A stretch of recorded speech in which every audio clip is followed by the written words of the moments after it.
guys, how are you? It's Andrea. Thank you so much for joining me today. I am so excited to be here with you and to share with you Abby's cranial helmet journey.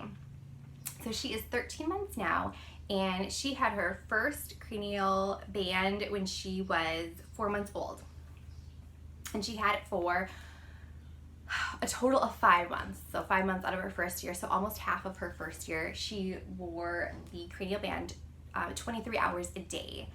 So I'd like to share with you why she needed the band, what that process and journey looked like for us, and whether I would recommend a cranial helmet for other parents who are sort of questioning whether their baby may need it. So it starts from the beginning with labor and delivery. And I apologize if this is too graphic, but it is an important part of the reason as to why her head shape was not round. So I had a very long labor and delivery. Abby was in the birth canal for a very, very long time. In addition to that, she was born via like the the suction. So basically what that is, it's a suction that's put on her scalp, her skull, and she's pulled out. She's assisted out to be born into the world, and I'm very thankful for technology these days where she was able to be born safely. So I know that there are many, many babies who are in the birth canal for a long time, and many babies who are born with the help of, the vacuum assistance where they still have a round head, but that was just not the case for Abby.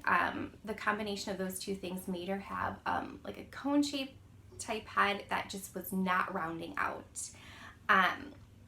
For a couple of Abby's first visits with her pediatrician, who we absolutely love and adore, we love her pediatrician, my husband John and I asked her doctor, about her head and whether it would round out, and he said that it would, but it just wasn't going down. And then the combination of that, of the method that she was born and the difficult delivery, with the cone-shaped head, she was also laying, of course, sleeping on her back, from, of course, the entire time. Every night she's put to sleep on her back. So sleeping on her back with the, we wanted to follow proper sleep guidelines. So really, the combination of that made her head really flat in the back. So of course, during the day she would be on her tummy and I'd be holding her, and she wasn't in a lot of carriers for most of the time. Abby's a high needs baby, so she actually didn't want to be put down. So I did my best, and even if I wanted her to be put down, it was very hard to. So she was in my arms for most of the day, or on her tummy, did a lot of tummy time, but her head was just not rounding out. So I brought it up to her doctor. He said, wait a couple months until about 6 months. And around that time, as babies sit up on their own or start to sit up, their heads naturally start to round. So we waited a little bit, but honestly, my gut instinct, my intuition was telling me to get it, to really, get an evaluation from a clinic that provides the, for cranial helmet service. So I did make that appointment, the initial evaluation, just to see, what the numbers were and, what it looked like, being scanned. So we had an acquaintance who had a young child, a couple months older than Abby, who was in the band, and I just asked her where she went, where the clinic was, and I just called them myself, got in for it was a free evaluation, so I thought, well, we won't lose anything just getting it checked out. And so what they did is they put something on Abby's head, and she sat in this chair, and we were holding her, and then the imaging tech did take photos of her head, and they were able to do measurements that way, and the measurements came back that her head actually had it was severe brachycephaly and plagiocephaly. And brachycephaly is when the skull, the head, is wider than typical. And plagiocephaly meant one side of the back of her head was actually flatter than the other. And that can be due to positioning. So the fact that she did lay flat on her back. It could have been, maybe she tilted her head more to one side and that's what made it flatter on one side. But so she had both, and she was in the severe category for both. And, the person that we spoke with, the cranial helmet specialist, highly recommended the cranial helmet. He said that her head was not going to round out on her own without the assistance of this band. So right then and there, my husband came to the appointment with me, we spoke, and we were both on the same page that we wanted to try this. We wanted to do everything possible to make sure that Abby, had a start where she wasn't in the severe category. One thing I do want to mention is that the shape of her head is not just purely cosmetic. The thing with her brachycephaly and plagiocephaly is that if it wasn't corrected, it would actually affect her jaw. And that totally makes sense. If your head is flat and, in a different shape, it could create, jaw problems later in life, tightness, just the positioning. And I did not want that for her, any complications or problems as she grew. And of course, it affects different facial structures. When they took the imaging, it showed that one eye was actually smaller than the other and her ears weren't aligned. And of course, that is not something I noticed on my own, but seeing it on the screen with their images, it definitely reflected that. And again, we just wanted to do everything possible to make sure that she didn't have any discomfort, complications, uncomfortable later in life. So if we were able to correct it, we wanted to. And so we decided to move forward with that. So yes, she was measured and fit for her first band, and I'm trying to see, this is her first band. Okay, this is the first one, and I added stickers to it. A lot of people paint them, decorate them. You can see there's Velcro here because I had bows that I would put on here just to spice it up and kind of match her outfits. Yeah, she had this one for about 8 weeks. So she was measured. We went to her appointments on a weekly basis, so 8 appointments where they would go in, make sure that it fit correctly, and then it gets really dirty actually, but it didn't have any smell. I've heard that they can build up a smell if you don't wash it. Even if you do wash it, I've heard, but we didn't have that issue. But she wore it for 23 hours a day. 1 hour would be off for her bath time, and so we washed her hair every day. But they would make the adjustments, the corrections, and you can see it's kind of scraped out on the inside, so every week they would take a little bit more out to allow her skull to grow, her head to grow. But yeah, she took to it almost immediately. The first day it was very difficult. She didn't like it. I could tell she was a little bit uncomfortable. She did have some redness above her ear that lasted for a couple days, so we had to go in to get some of the foam padding on the inside removed. But after that first week of her being a little bit uncomfortable and the redness, like a red mark, she actually took to it really, really well, and I was really thankful for that. Yeah, it's almost as if she didn't notice that it was there or it didn't bother her. So I was, again, just really thankful. She slept in it. She did everything in it, again, except for bath time is when it would come off for an hour. And we had a really, really positive experience with this first band.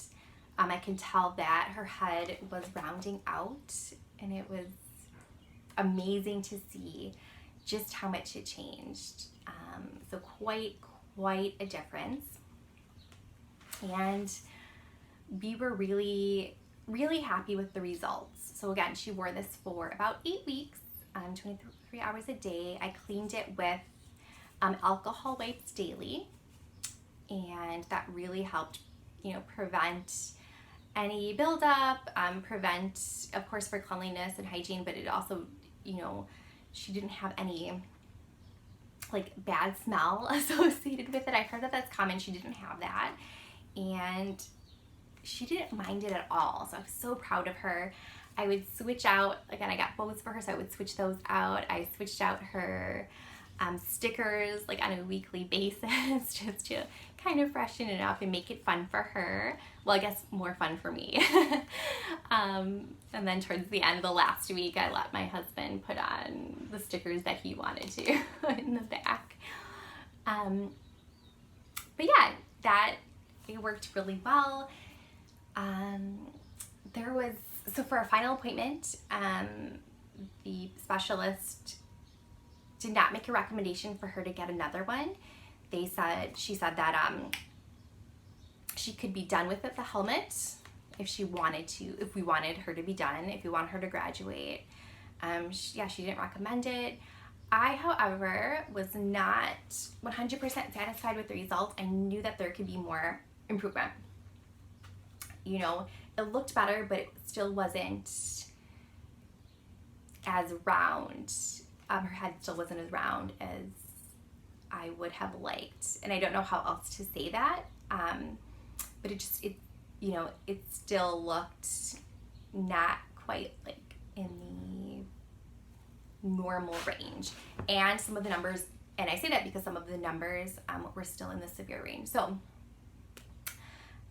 I say that, and I don't know the words for that, but I think it's important as a parent to trust your instinct and your intuition and to be an advocate, for your family. If, a professional is telling you that, hey, maybe you don't need it, but you feel like it's not quite right, it's important to speak up on that. And, it's definitely something I learned throughout this process. Because a month later, like they were okay and accepted the fact that we would like another helmet. So I advocated for another helmet for Abby, knowing that, I wish she didn't have to wear it, but for her own health, I wanted her to. I really wanted to prevent complications down the road. So a month later, when they took the measurements for cranial helmet number 2, they could see that, yes, the numbers were severe, and they changed their recommendation to a solid yes. They could see what I was seeing. So yeah, definitely recommended. And this is her second band. We had a little bit of a different experience with this one. I think she was also in this one just for about 8 weeks. This one right away did not fit as well, and we had to go in many times the first couple of weeks to get it like readjusted. This top part wasn't, when we first got it, it wasn't shaved correctly. They're supposed to shave this part. And this one came down really low, and it would keep like coming into her eyes. So especially when she was on her tummy, it would slide down and she couldn't really see. So it was really uncomfortable for her. We had to go in numerous times. It wasn't fitting well around the ear.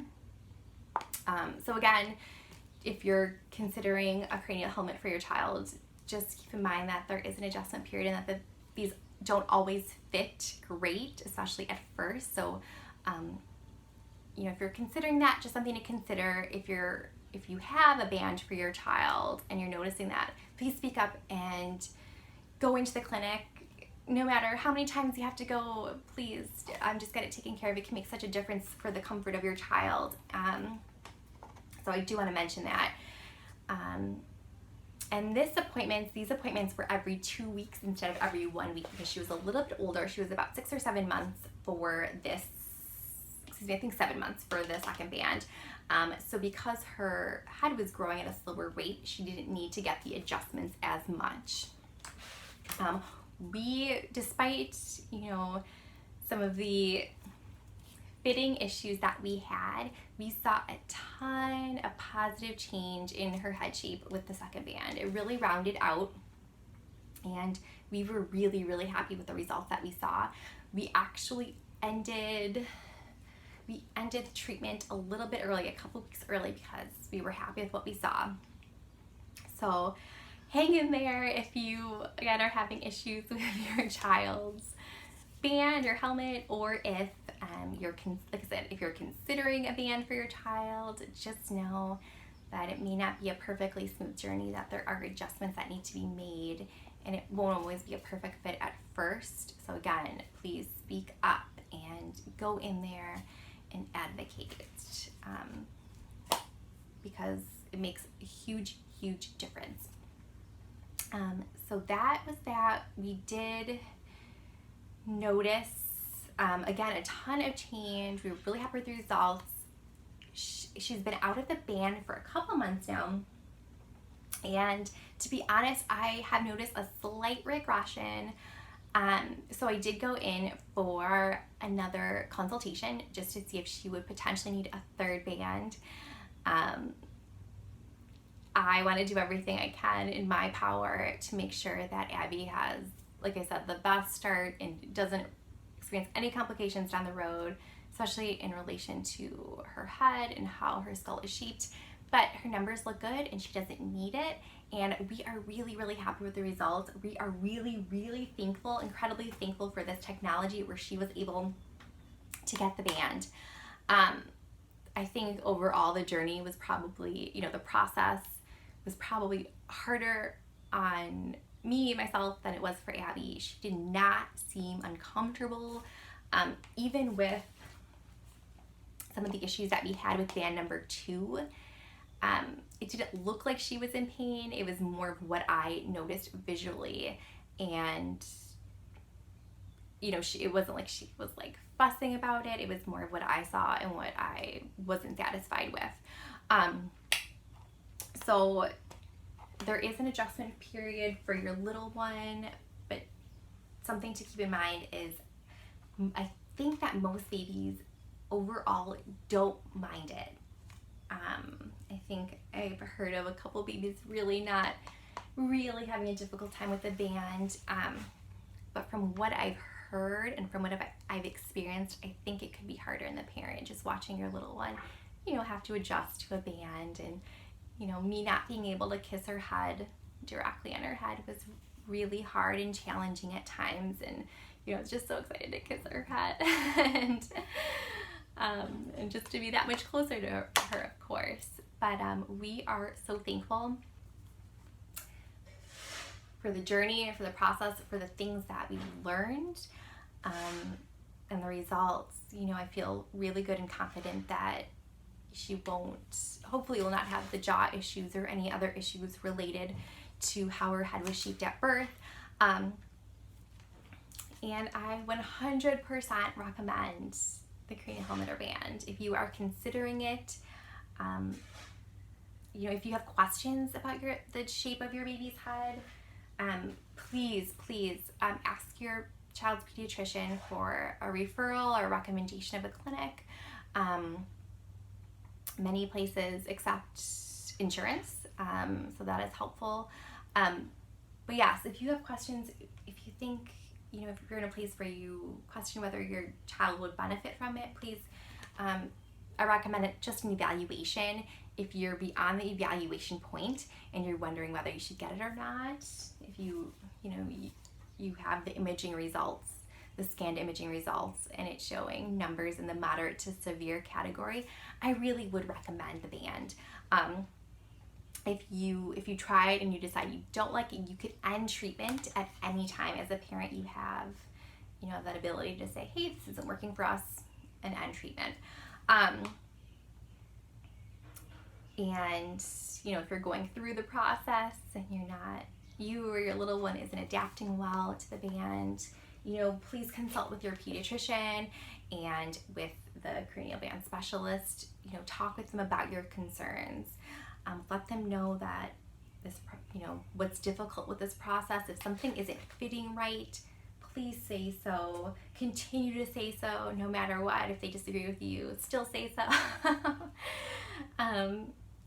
Like I said, this process really taught me about the importance of advocacy on your own behalf and, of course, on your little one's behalf.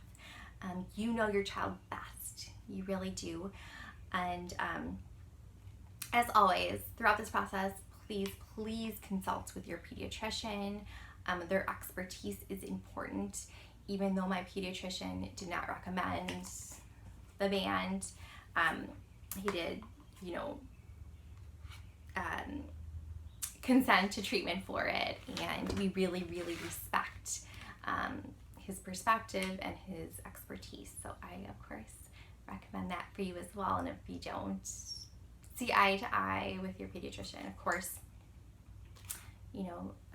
try to move forward with a new one. But really want to recommend reaching out to your pediatrician and consulting with them throughout this process. So if you have any questions, if I didn't cover anything, please leave them in the comment section below. I am so happy to share our experience with you. Overall, it was so positive. Honestly, we are so incredibly thankful that we have this technology and we were able to do this. So thank you for joining me today. I hope you have a wonderful day.